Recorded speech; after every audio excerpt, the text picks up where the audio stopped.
you're here for the talk rather than the blurby introduction. So I'll start now, and if people miss a tiny bit of it, I'm sure they'll be able to cope with that. For those of you who are expecting to see Catherine Ross from the Church of England, obviously I'm not she. I'm Harriet Carty from Caring for God's Acre.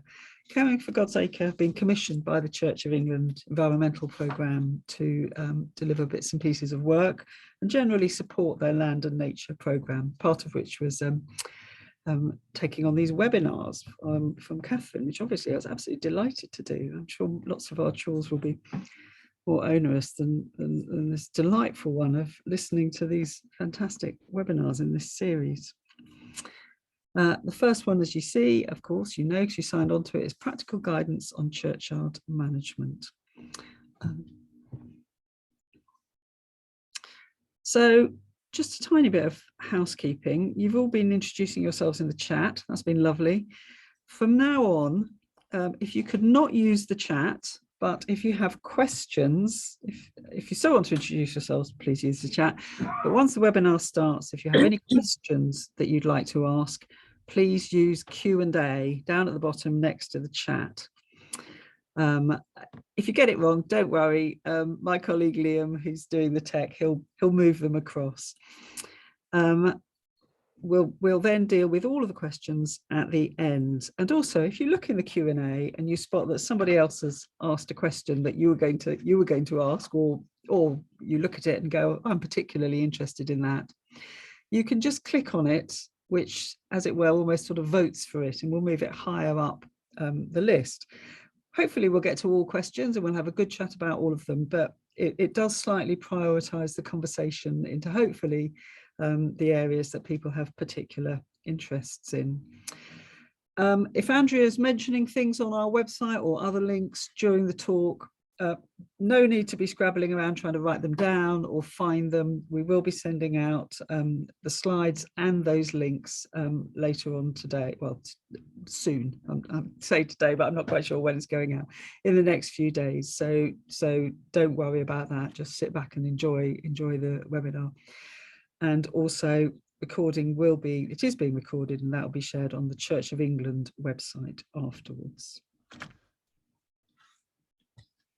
So this is the first of our webinars during Love Your Burial Ground Week and Churches Count on Nature 2023. So I'm particularly excited to be in this week. Finally, it's been a lot of preparation by a lot of people. It's lovely that we're starting, as well as the webinars. An awful lot of people are running events up and down the country. We've got over 300 registrations, many of whom are running more than one event in different churchyards. So a real bumper year. We're very excited. But meanwhile, here is a list of the rest of this week's webinars. There's still spaces on them if you fancy joining in and watching some other webinars, always at the same time, sort of lunchtime slot between 12 and 1. They will be on the website later, though, of course, if you do miss them. But I think they're all going to be really very, very interesting webinars and well worth catching up with. And then later on, there's more webinars coming, church solar panels and church heating, and also heat pump training coming on in the autumn. So all looks really interesting and hopefully help you all in managing churchyards. So I'm particularly delighted that Caring for God's Acre are delivering the first of these 5 webinars. I can think of nobody better to kick this off than my colleague Andrea. I've been working with Andrea for many years now. She's absolutely the institutional memory of Caring for God's Acre. Andrea is a trained ecologist, and she started off working for God's Acre, doing real practical work, managing churchyards, working with volunteers, running events. She's a scythe trainer, does a great deal of scything. So there's probably almost nobody better to advise you on the practicalities of managing these special places for people and nature. So I'm going to stop now and hand you over to Andrea.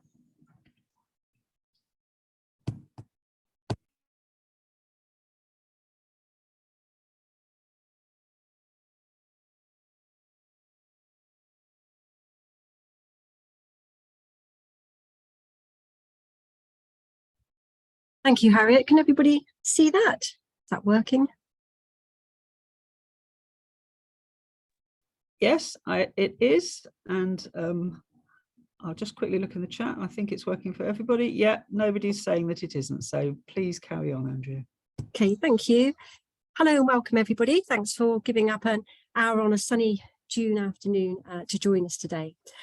So Caring for God's Acre, we're the charity dedicated to the conservation of all burial grounds. We were established in 2000, and since then we've been supporting people in keeping these unique sites beautiful, welcoming, and connected to their communities. And although we provide guidance and advice and training on the social, built and natural heritage, it's the natural heritage today that we'll be concentrating on.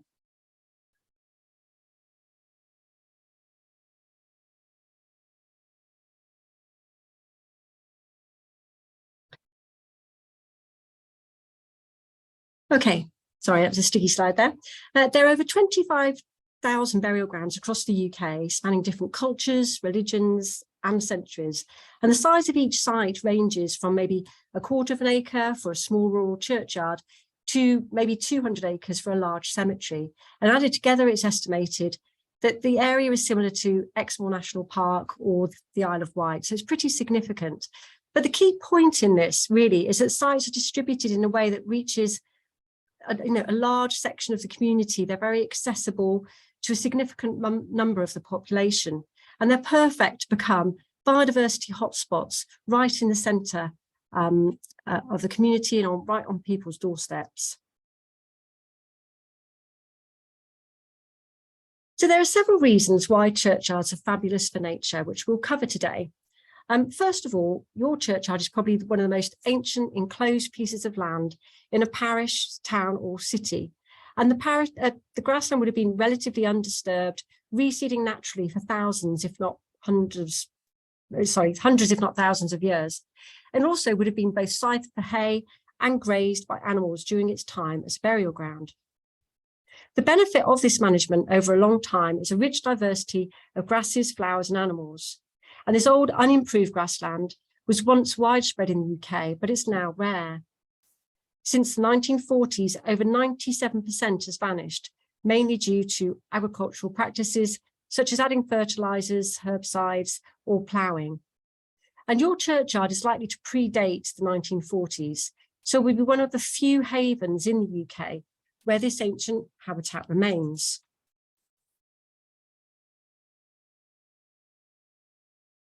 Providing the site hasn't been taken over by brambles or scrub, and the grass cuttings have been raked up and removed regularly over the years, this important flower-rich grassland persists, regardless if the grass has been kept short mown all year or left long like a meadow. This is because it's made of perennials, and which can spread vegetatively by the roots. Therefore, in many cases, all we need to do to have a species-rich meadow area is to cut at the right times. So let's talk a bit about grassland management. A mixture of grass heights is best for wildlife, as each type benefits different plants and animals, and these heights also suit the various usages of the site. So the heights to consider are short, medium, and long. Here we have short grass. It looks neat and cared for and allows people to visit graves easily. Ground-feeding birds, such as thrushes and wagtails, enjoy this height. It may contain flowers close to the ground, such as wild thyme or southheel, and is suitable for rare grassland fungi, which are able to push through this short grass. Next is medium grass. This is grass that can be cut with an ordinary mower, and it's cut to a height of about 10 centimetres or 4 inches. It can be cut as often as you like. The key thing is the height of the mower rather than the frequency of the cut. Often people find once a month works well, but you could cut it every week and you'd still have these flowers because you're keeping the height of the mower higher. This height will contain more flowers than if it was cut short. Flowers such as birdfoot, trefoil, clover and yarrow, which are important sources of foods for insects. And this height is beneficial for other invertebrates, also small mammals and reptiles such as slowworms. We always recommend keeping grass to a height of short or medium where you have areas containing memorials that are still being visited, or areas where you have summer fetes or gatherings. Keeping a strip of short or medium grass height along the edges of paths can help your management look intentional and really sets off the beauty of the flowery areas.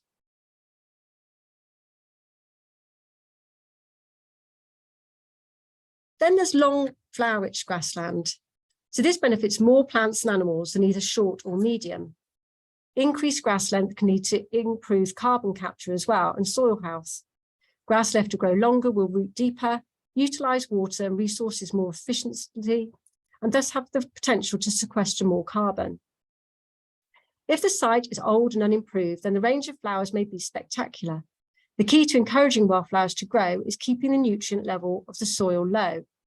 If the soil nutrients are too high, then coarse grasses, such as Yorkshire fog, fault oak grass and cocksfoot, will use these nutrients, grow tall and outcompete their finer grasses and wildflowers. So how do we keep the nutrients low?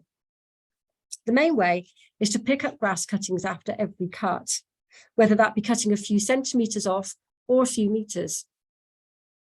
Next is to keep designated wildflower areas away from your compost areas, because the compost will leach nutrients into the soil.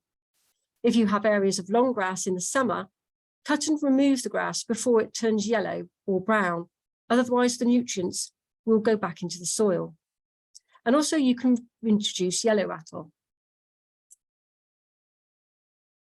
The flowers here are perennials, not annuals, so you won't find flowers such as poppies or cornflowers. And if you're wanting areas of long grass, it's always good to start small and just start small, get people on board and increase the area as the years go by.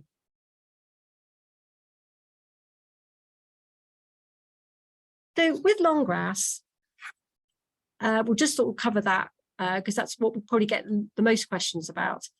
Is firstly, you leave it to grow long and flower for around 12 to 16 weeks without cutting it. But you can choose this 16-week window. So, for example, if you stop cutting in mid-March, then 14 weeks later is the end of June and it would be due a cut. But if you stop cutting around mid-April, 14 weeks later is the end of July and it's due a cut around there. I mean, so between sort of 10, 14, 16 weeks, it all depends on your site and how rich it is, how quick the grass is growing and how quickly it dies back. So it's not set in stone, but the key point is that this is slightly movable. The reason why it's best not to leave it for too long is to do with fertility. So remember that the key to wildflowers is low fertility soil. So if we leave it too long, then like you can see in this little picture to the bottom right, the grass will die, and basically that means that the nutrients has gone back into the soil. So if you leave it too long, then you basically haven't got rid of that nutrients. The other disadvantage to leaving it until it's well over, it's much harder to cut, looks quite scraggy, and you're far more likely to get complaints if you leave large areas of grass like this. If you've got an area with spring flowers that you also want to leave for summer flowers, so if you've got daffodils, primroses, and violets, then simply carry on letting it growing. So you just sort of let the daffodils happen and then carry on letting it growing for your kind of like 12, 14 weeks, and then you cut it because it will go over if you leave it too long.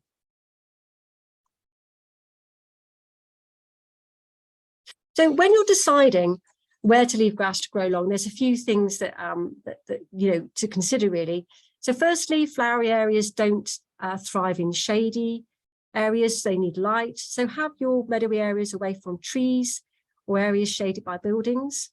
And secondly, as we've heard, low nutrients is key for wildflowers. So keep your wildflower areas away from soil heaps, bonfire sites as well, because that's quite high nutrients there, and away from the compost heap. And thirdly, it's good to choose areas that you already know are quite diverse. So do you know if anybody has already completed a survey of your site? Maybe contact the local wildlife trust or your local record centre, ask people locally if they can identify the species in your grassland, or have a look at the National Biodiversity Atlas webpage. Harriet spoke about this last week in her webinar, And we'll send you the link to that as well. And that's another way where you can see what species you might have in your site. But if you haven't got those options, then what you can do is head outside and look at the turf of where you're thinking of having your wildflower meadow and just see how many different grass shapes there are.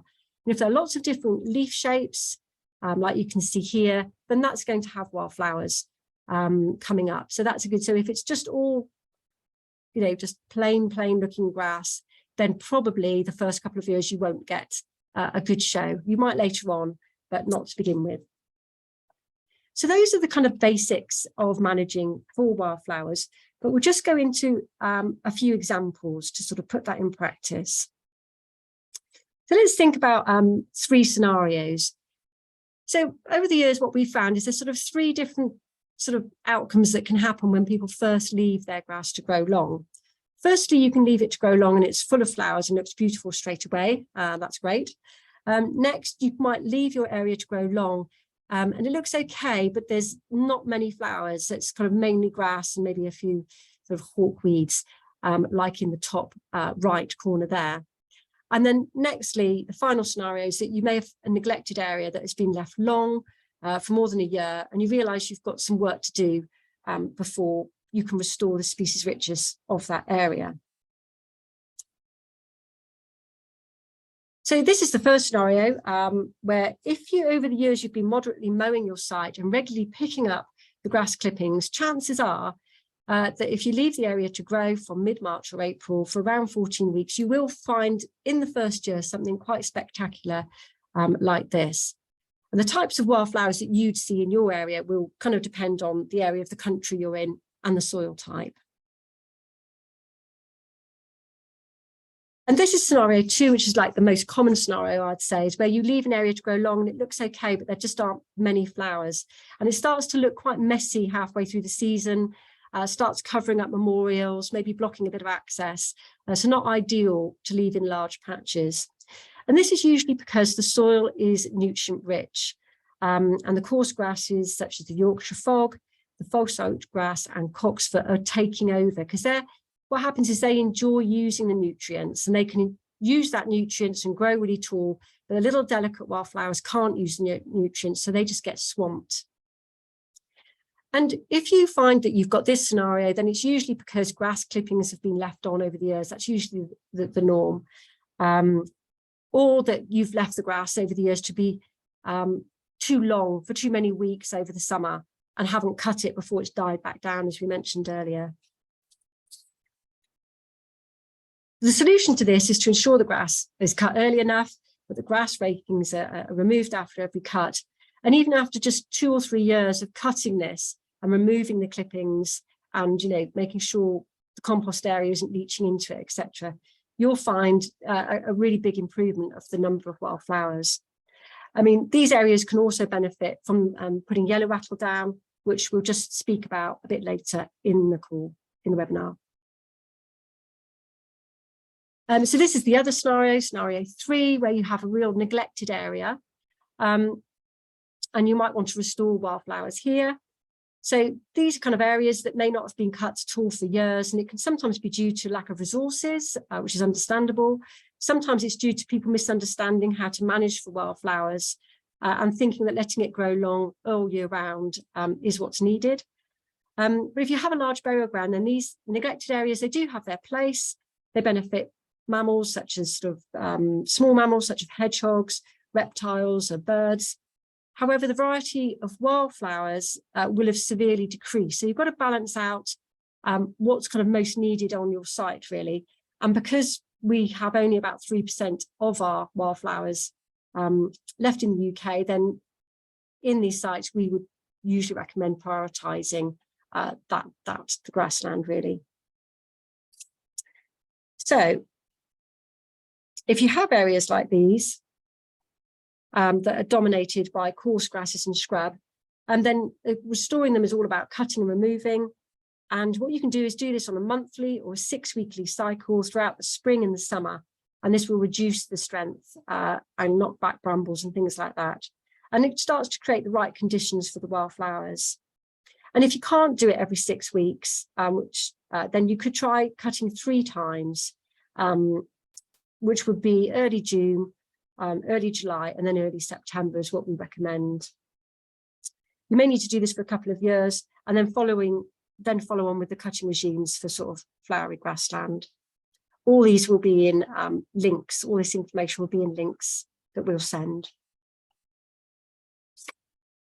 So we could talk a lot about cutting grass, but in all the scenarios, the common theme is what on earth do we do with all the grass clippings? So we have a few suggestions for that. Obviously, the first, most obvious way is to create a dedicated compost area. Quite often, this is done by creating some pallets. It's quite good to have a few bays so that one can be rotting down while you're then filling up the other ones. Some sites have a friendly farmer. Quite often in our area, for example, they have a friendly farmer who is happy to take the clippings away off-site. Some rural sites, for example, Bishop's Castle down the road here, their clippings can go to a biodigester to make energy. And others are so full of wildflower seeds that their clippings are wanted by other members of the community who come along and take, when the hay's cut, take that away and spread it on maybe verges or in their gardens, on school playgrounds. So that's another way of getting rid of your grass when you cut it at the end of the season. Some groups even make hay of it. We've actually got plans on our website for a hand hay baler, and in about 2 minutes you can make a little hay bale, which some groups then sell to locals for their guinea pigs and rabbits. I mentioned yellow rattle earlier, so here is the little holy grail of wildflower management, to be honest. And it's an interesting feature in that it's hemiparasitic. So it photosynthesizes, but it partly parasitizes on the roots of other plants nearby, and it particularly likes grass. So where the yellow rattle grows, the vigor of the grass can be reduced by about 50%, which is great because it looks better, less cutting needed, more wildflowers, and less hay to get, or grass to get, find a new place for at the end of the season. It also creates lots of different gaps, so it's better for the wildflower seeds to be able to take hold.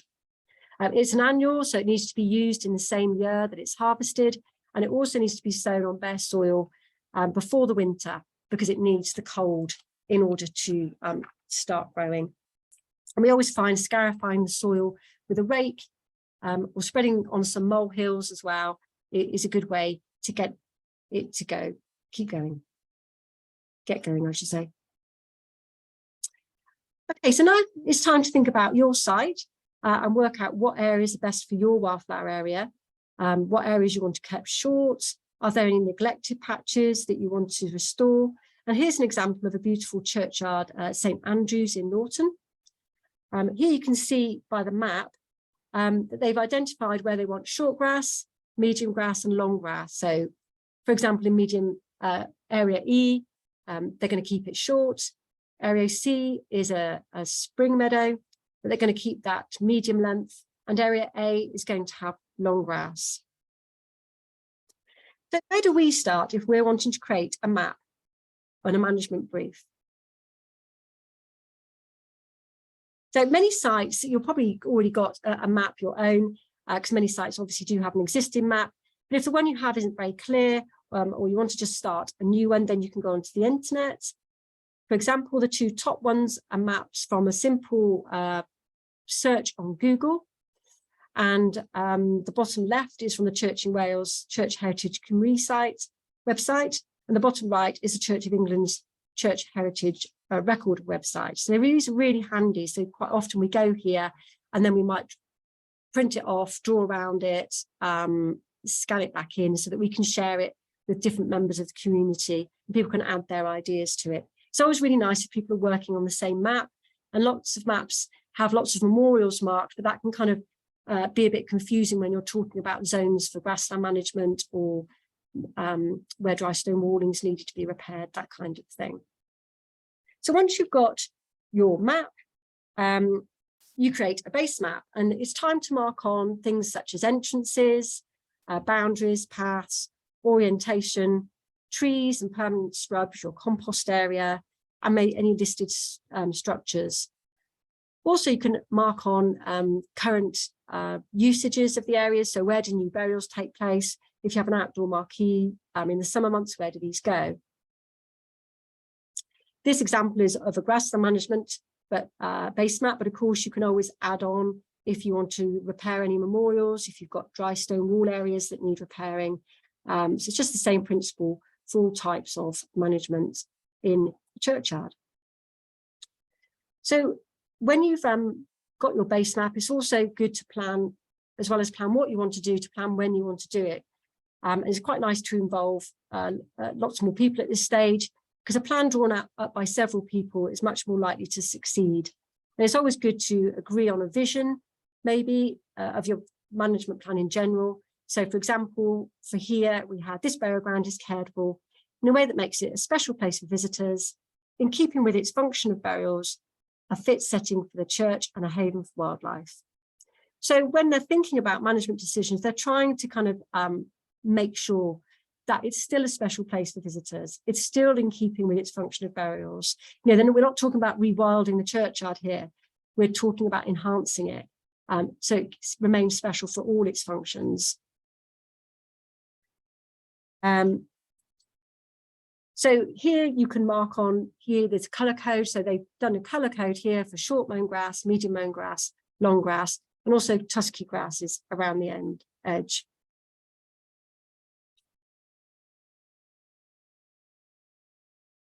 So this is when people are going to do something.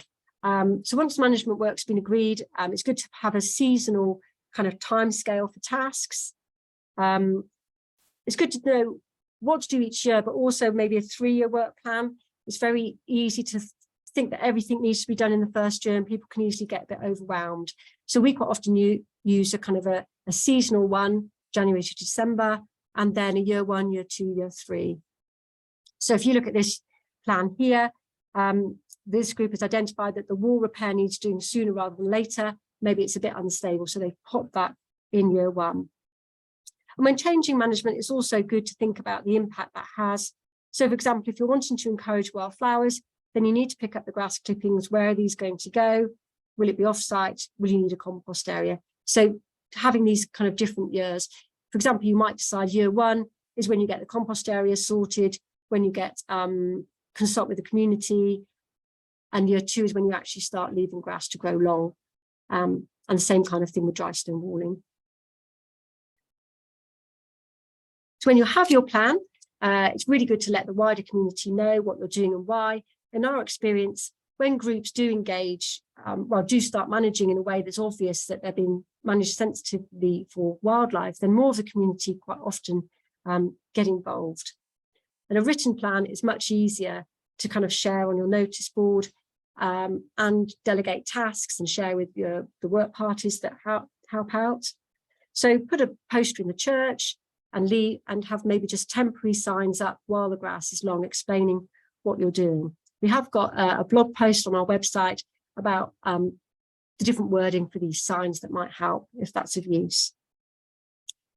And this is a great time also to invite local people to tell you what they've seen in your burial ground. So have you got a botanist who can do a plant survey?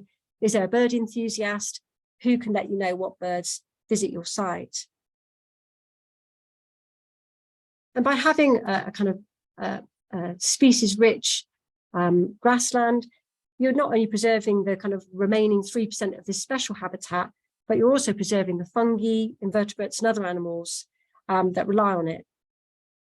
So just moving swiftly on to away from grassland, but to other important natural treasures you have in your churchyard. Many churchyards, as we know, have amazing yew trees. Britain contains one of the world's greatest collection of ancient yews, with well over half of our total population being found within churchyards. So around 800 yews with an age of above 600 years have been recorded in churchyards across England and Wales. And some yews are believed to be well over 2,000 years old. So the common yew is the most widely found in churchyards, and the Irish yew, which is the one that's sort of more upright. The common yew is the sort of spready one, Irish yew is the more upright one, and that is being planted more recently. So when we're talking about ancient yews, we're referring to the common ones, which are much more long-lived. They tend to grow in a normal tree shape until about 600 years old, and then they often hollow out and thicken out around the base and trunk in a kind of uneven, lumpy way. But this hollowing actually helps to keep them strong. So it's not, with the yew, it's not something to be worried about. Boughs which bend or partially snap can lean into the ground, which take root. And also boughs can send down aerial roots into the ground. And this regeneration kind of makes the yew tree virtually immortal, really, which is why they symbolize everlasting life and are quite often used in churchyards. The country churchyards are also the best places to find a variety of fungi, particularly grassland ones. This is because these fungi thrive in the old, undisturbed grassland, which has not been ploughed, reseeded, or treated with chemicals. Wax caps, fairy clubs, coral fungi are the most interesting and colourful ones that we can find. Also birds. So burial grounds often have a mixture of tree types with the conifers as well as the deciduous.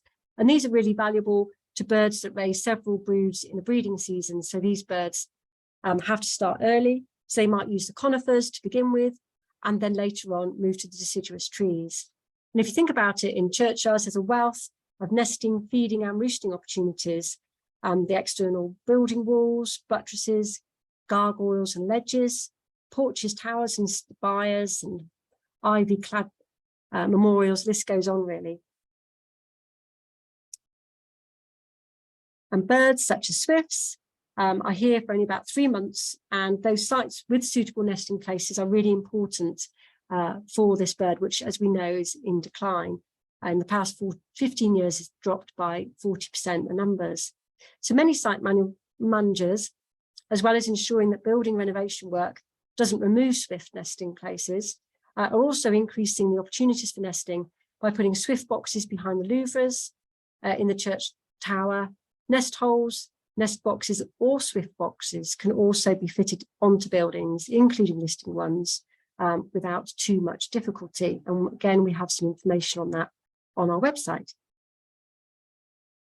Of course, we can't ignore the wonderful lichens. As natural outcrops and stones have decreased over the years, churchyards have really become of supreme importance for lichen conservation. Of the 1,700 British species, over a third have been found in our burial grounds, and many sites have well over 100 species in trees, on the stonework, and some in the grassland. So churchyards support a lot of different lichens for a variety of reasons, but for example, the different rocks and building materials all have their own distinctive lichen communities. Limestone lichens that like limestone are different to lichens that like sandstone, for example. And also the stonework ranges from rough to smooth, shaded to exposed, damp to dry, horizontal to vertical, and all these different aspects provide different niches for different lichens. And almost half of these are rare and seldom, if ever, found outside the local churchyard. Some more beasties that are enjoying our well-managed churchyards. They're good roosting sites for bats, and some have provided a safe haven from habitat loss for centuries. So bats need nursery roosts for the young, winter roosts for hibernation, and also temporary roosts to digest their food and to sleep in during the day. Bats are attracted to old churches because they have many nooks and crannies to roost in, and multiple entry and exit points too. And hedgehogs, amphibians, invertebrates, and mammals all thrive when we manage sensitively. So as well as managing in a way that's sensitive to wildlife as well as people, it's good to consider how to improve the carbon footprint of the churchyard.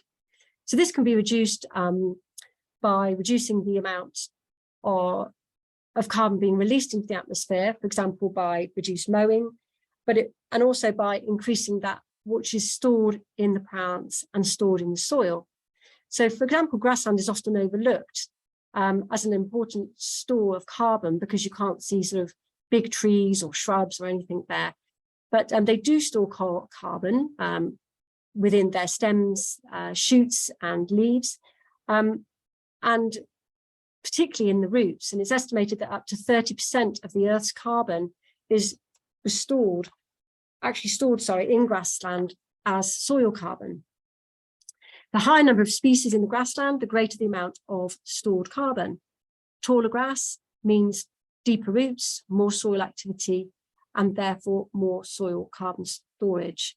So by managing areas of your churchyard in the traditional way of letting the grass grow longer in the summer months, you're not only benefiting all the sort of plant and animal species, but you're also helping capture more carbon.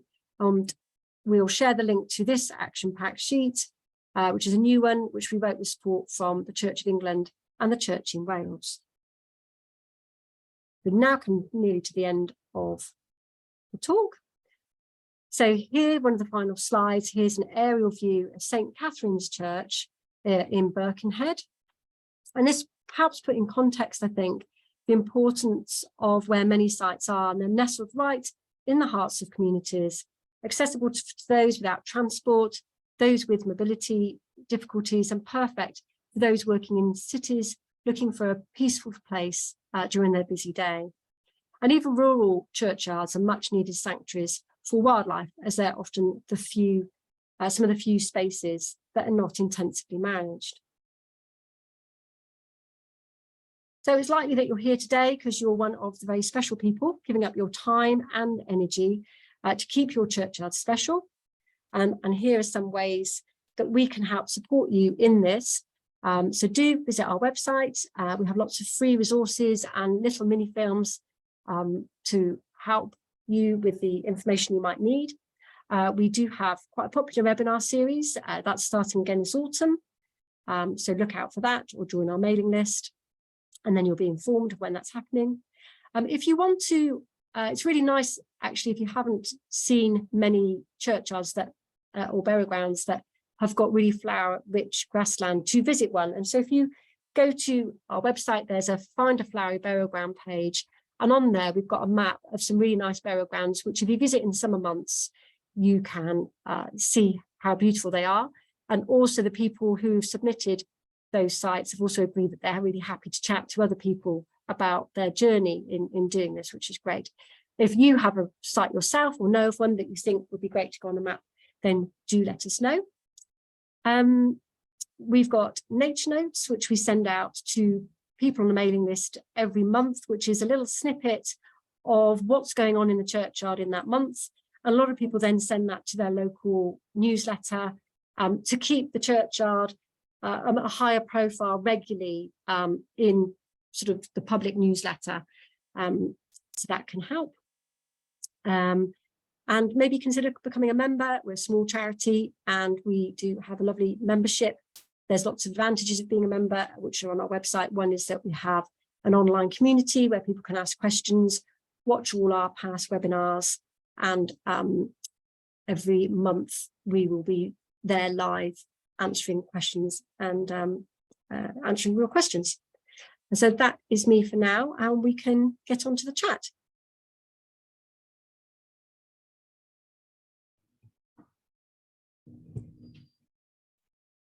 Thank you so much, Andrea.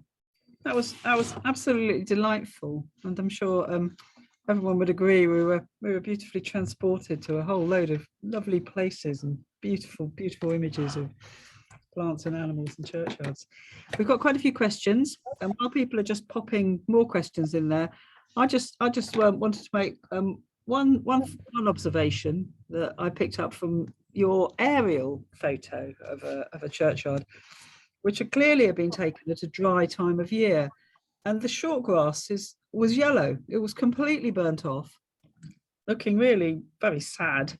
Where medium grass and the long grass still beautifully green. So that's, I think, another just another thing to bear in mind when you're doing your management planning and following Andrea's advice on management planning is that, particularly with a changing climate, having at least medium grass, if not long grass, it just stays green loads longer. It looks far better. So just pop that in. Meanwhile, let us pull up these questions and see what we've got. So the top question, and the first question, was from Kate Baldry about yew trees. We have several yew trees in our churchyard, and our churchyard working party have cut them right back so that the gravestones are cared for.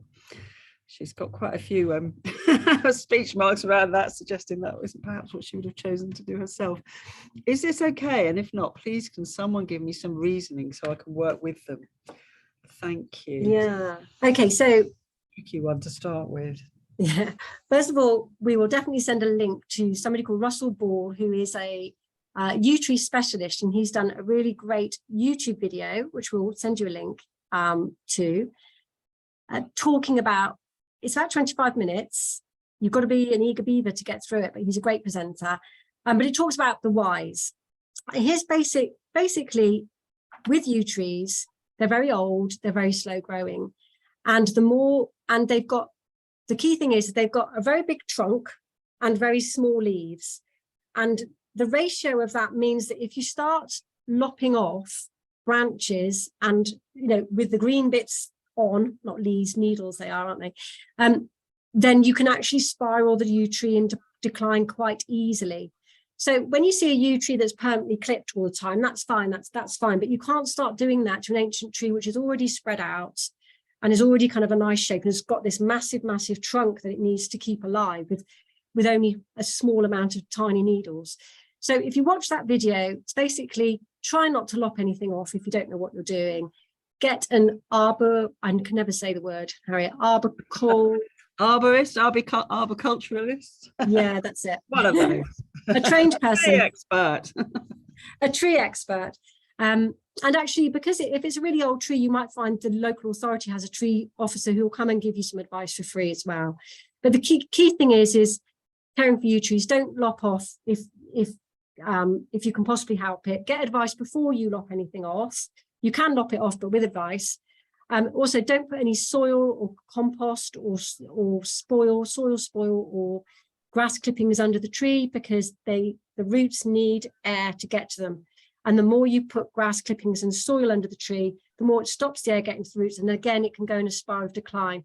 And with our really with our harsh summers these days, it could be easy to tip the yew tree. And once it starts going brown and everything, it's really hard to get back. So yes, that would be my advice. Yeah. So Kate, hopefully your trees will have survived this treatment, and you'll be able to work with the group and persuade them to be a little bit more sensitive in their management going forward.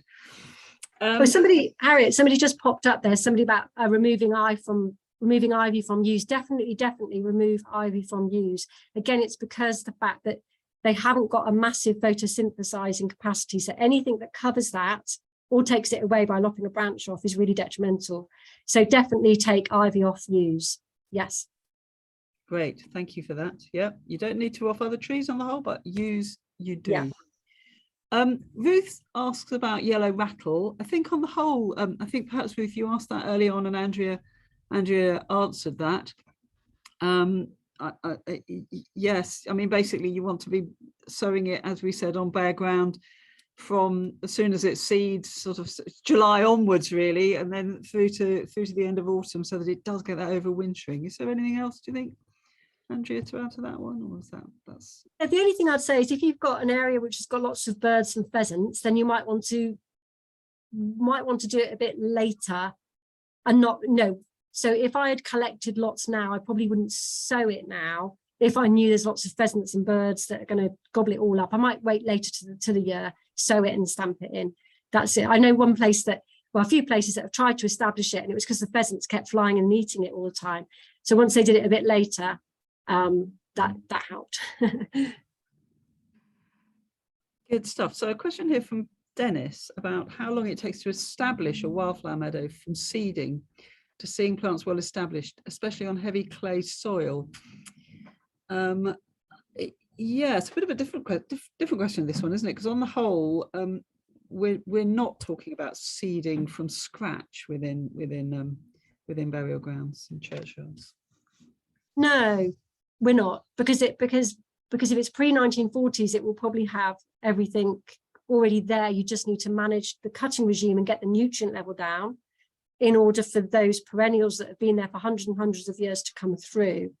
The risk with putting seeds down is, first of all, are they of local provenance? A lot of seed companies aren't. Two that we would recommend are Habitat Aid and Emmelsgate Seeds. Again, we can put that in the chat, in the email that goes around.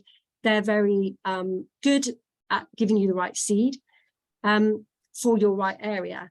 So, for example, if you've got clay soil and you contacted Habitat Aid, they would be able to tell you what would be their best seed mix for that soil.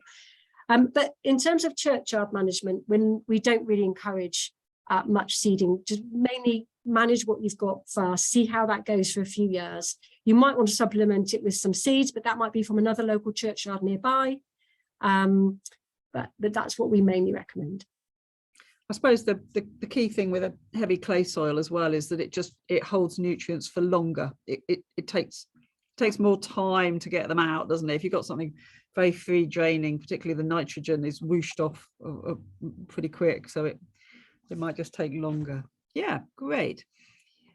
Very practical question here from Maggie. What height do you cut the grass in the long grass area? So that's some cut. Yes, sorry if that was misleading. So when the long area, it just grows as high as it grows, so you don't cut it.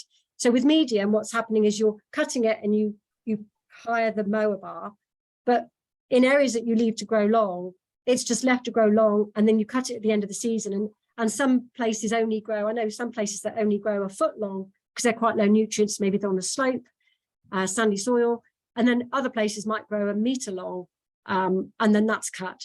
So you're not determining the height, you're just determining when you cut it. Does that make sense? Have I answered that, or have I totally gone off?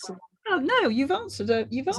But I'd understood it slightly differently. So what I thought Maggie meant, sorry, Maggie, I'm afraid we're not, with this type of webinar, we're not able to unmute you and ask you what you meant, so you can type something in. I thought you meant, when you cut your long grass, how short do you go? Yes, that's probably what it could be either, Andrea, no. so I'm not quite sure. So we'll answer both. I would go as short as you can go, because a lot of the nutrients in grass is right on the base They've done these tests, and right low down is where lots of nutrients are. So getting that off while you can, great. But if you can't get it really low, then it's not a problem, because maybe quite often we do that cut and then a couple of weeks later go over it with a mower anyway, so you can get any long tufty bits off then. Lovely. So Walter says that our long grass is scenario 2. So that was the a lot of grass coming through, but not very many flowers, wasn't it? We're planning to enrich it with perennial wildflowers we are growing as plugs. That sounds brilliant. Should we plant these after the summer cut? We also want to sow yellow rattle. Should that be done later, or should we scarify after the summer cut and sow then? So I would definitely after the summer cut now. I wouldn't go putting little plug plants in now, particularly as we might have a dry summer as well, so they might struggle. So I would keep them alive and well, wherever you're keeping them alive and well, and plant them out in the autumn, I think, after you've done a cut.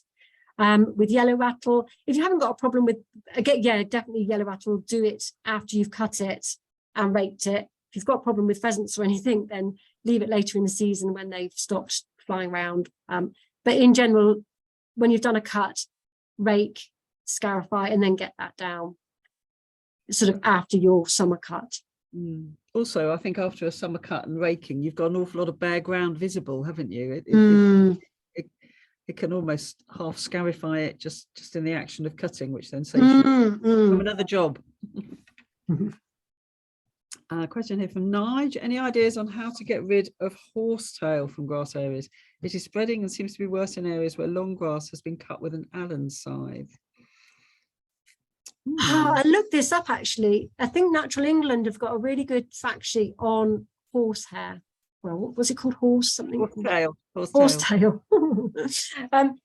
So, and I looked it up, I answered the question for this email, and now I've totally forgotten what it said. So yes, if you look at Natural England or Natural Resource Wales, they will both have some advice on how to get rid of it. But I know it's tricky. We can have a look for those links, those as well. Yeah, yeah, we will.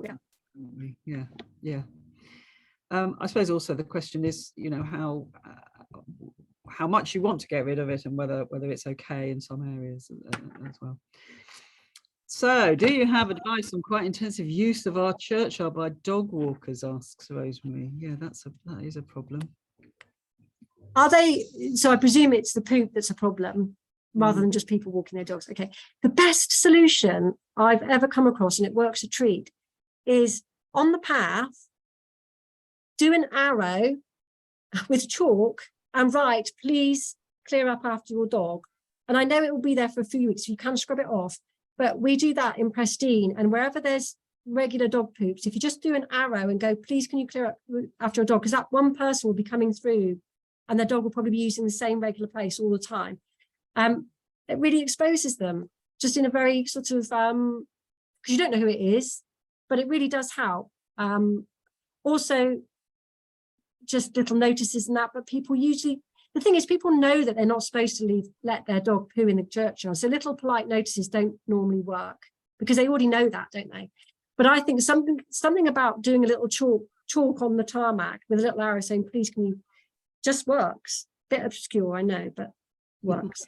And I suppose the other thing is to remind people that really, you know, this is a place of burial and remembrance, and keep your dog on a lead if the problem is running about the place and perhaps jumping over floral displays or, you know, things like that. Just you can just ask them politely to keep the dog on the lead going through the churchyard.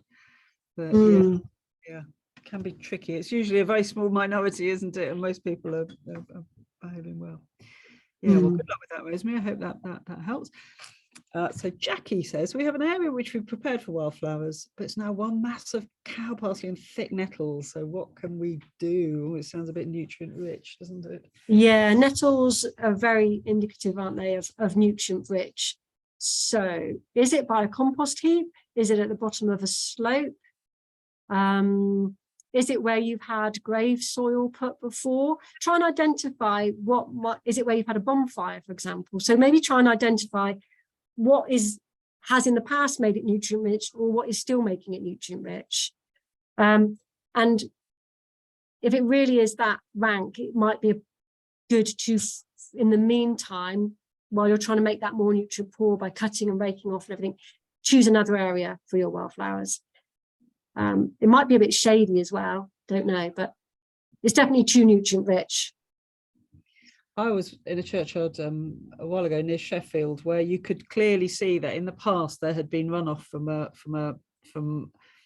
slurry clamp above, a silage clamp above, which was probably years ago. It was a perfectly legal farming operation now, but you know, possibly decades ago that had been leaching, and that's exactly what it looked like. So you can also have a look at the surrounding land and see what's going on there.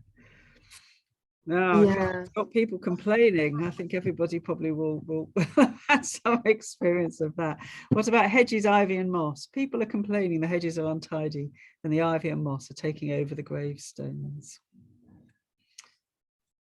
I mean, ivy on gravestones is an issue, isn't it? Because, you know, people do want to read the memorials.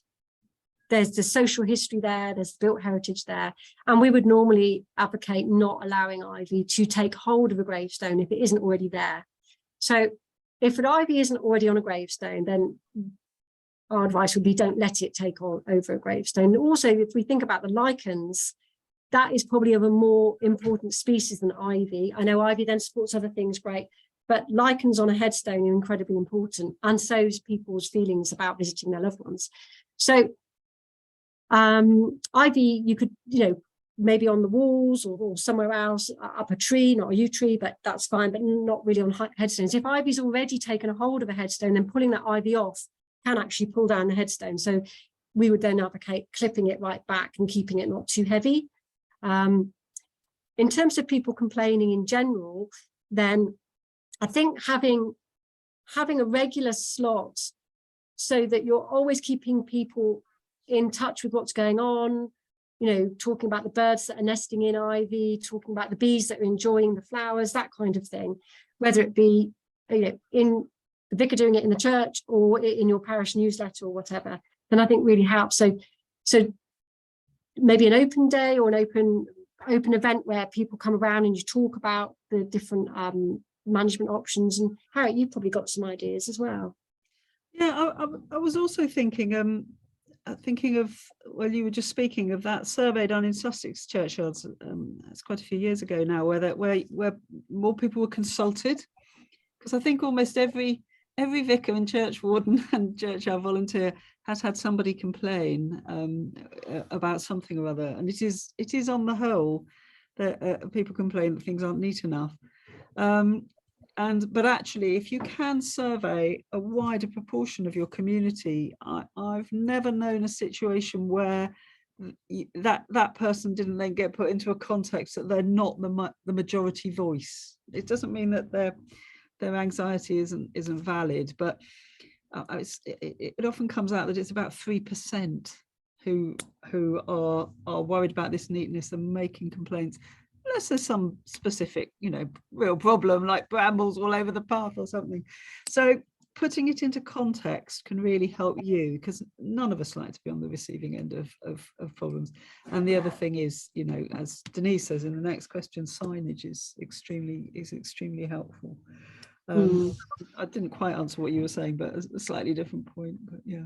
And the few people have also, and they said it really worked well, is if there's a constant, if there's one particular person or a group of people that, you know, then to actually invite them over and make an appointment, just you and them going around the churchyard and talking and you explaining them. And somebody did that in a churchyard in Buckley. And they, you know, they were really literally for like probably 2 years, just people just going on and on. So and then she said it just stopped. She just did this tour around with them and chatted to them and said how many volunteers are working there and why they can't keep that under control because they're prioritizing this, and just explained all the work they were doing, all the decisions they were making, all the limited resources they had. And these 5 people that were always sort of bickering about everything just agreed, went back and actually joined in with their volunteer work parties. So try that if you can. Result, that's a fantastic result. That was. Also, at the moment, you know, another point to make is that, you know, the churches of England and Wales, and also local authorities, if you're from a Cemetery Friends group, you know, they are driving hard towards net zero, taking it very seriously, and also are championing the biodiversity within their sites. So it isn't, you know, that needs consideration as well, as of course I'm sure you will realise. So that's also something to explain to people, that it isn't just you making a decision or not getting around to trimming the hedge. You've got wider considerations that are coming from the church as well. So, you know, I think on the whole, people may not agree with you, but they can see that you've got a plan and that you're following some sort of plan. Often complaints are born from an anxiety of neglect, aren't they? I think we've seen that a lot of times. So when they know it's a plan rather than just you haven't done it, then that's reassuring as well. Yes. So I think we slightly answered Denise's question with Carol's as well. But yes, signage indeed, very, very helpful, and signage that also invites them to get involved and help too, because there's nothing like handing a little bit of that responsibility on as well. Yeah, so Linda has a complicated one. We have 5 churchyards to manage. We have a professional contractor to cut the grass who argues it's more economic to cut the grass every fortnight as it keeps it down. The 14-week trim were taking too long, so he's reluctant. How do others cope with this? Do we try to get teams of volunteer trimmers? That's not so bad for one church, but a big ask for 5, as it's mostly the same congregation. Yeah, it's a familiar story, this one, isn't it, Andrea? Yeah. Yeah, I mean, I think what I would do is think, which is the churchyard that you feel you could have? Start with one churchyard where you think, well, this one we really do think we get enough people to be able to take over that area and trim it at the end of the season and get those clippings off. Great. And the other churchyards, maybe the compromise for him is that he does medium height, because that really is amazing, the medium height. It really does still have lots of flowers in it, of great benefit to invertebrates and small mammals and everything. So maybe if he wants to do it every 2 weeks, fine, he could do it every week, fine, but keep it to medium height. Ask him to put his, the cutting height of his mower higher, so that you'll still get flowering plants, you'll still get all that nectar. And to be honest, in some instances, you'll get more nectar than the long flowery grassland, because it's permanently being cut. So it still keeps flowering. It's still kind of trying all the time to flower, flower, flower. Whereas the long grass can sometimes go over, while the medium grass is still going for it. So I would have a word with him about medium grass and embrace the medium height if the long isn't possible for you. I do also think, he is a contractor. I mean,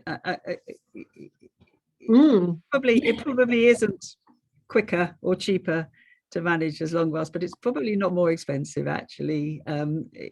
Scything and raking, or stripping and raking, it's quite usually comes out quite similar in price. So you can simply say, no, we really want you to do this. And I think contractors, like many of the rest of us, struggle with change sometimes and need perhaps a bit of nudging as well. And the contractor will strim it, but it's the raking that takes too long. So you can say, that's fine, you strim it and we will find a work party to rake. And actually that's quite nice, because then the people who are raking aren't around lots of strimmers anyway, and it can be a cake and rake Saturday. Invite the local community just to rake for a couple of hours on a Saturday morning when it would have been cut. That really works quite well. So get him to still strim, so he still does all his work, he's been paid for it after all, and then you just take on the raking at the end. Yeah, very good, very good. And as you said in your webinar, start small. Start with one churchyard, and also perhaps start in a small area of that churchyard as well, if you really feel you've got an intractable problem. Now we are running out of time, but we have one more question, which is Dennis with badgers, churchyard badgers. Well, goodness me, that's always a problem. How would you control badger damage under stone graves or digging in graves, which is very upsetting for families? Yeah, it's if you're in England, contact Natural England to come and look at it, because you can't really do anything yourself. You can't even put an electric fence to stop them getting in. You can't do any of that without proper consultation. So if you're in Wales, it's Natural Resource Wales, and if it's in England, it's Natural England. Those are the two to contact, and they will hopefully be really helpful. They do want to get around. They're not going to just say, oh, tough. They will try and help. Yeah, and they probably point you towards a local mammal group or local badger group, even, who again will be able to help you with that. But usually there isn't a lot you can do.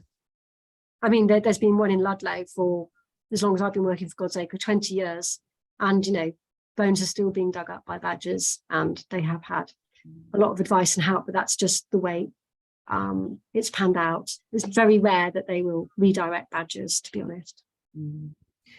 Well, on that slightly a gloomier note, a badger, there have been some interesting comments in the chat, which is, thank you very much for people who've put things into the chat. But we're trying to keep these webinars within an hour, because they fit around people who are perhaps have an hour's a lunch break from work or something like that. And we are at the bottom of our questions, so I think we'll say thank you very, very, very much to Andrea and call it a day. I'm going to give you a little clap because you can see me. Well, thank you for everybody. Thank you to everybody for coming, because you're basically out there doing all the work, putting all your time and energy into these really special places. So you really are sort of to be thanked, and I hope we can help you. So just contact us if you need any help. Right. Okay. Thank you very much, and goodbye. Maybe see you tomorrow or later in the week for the rest of the series.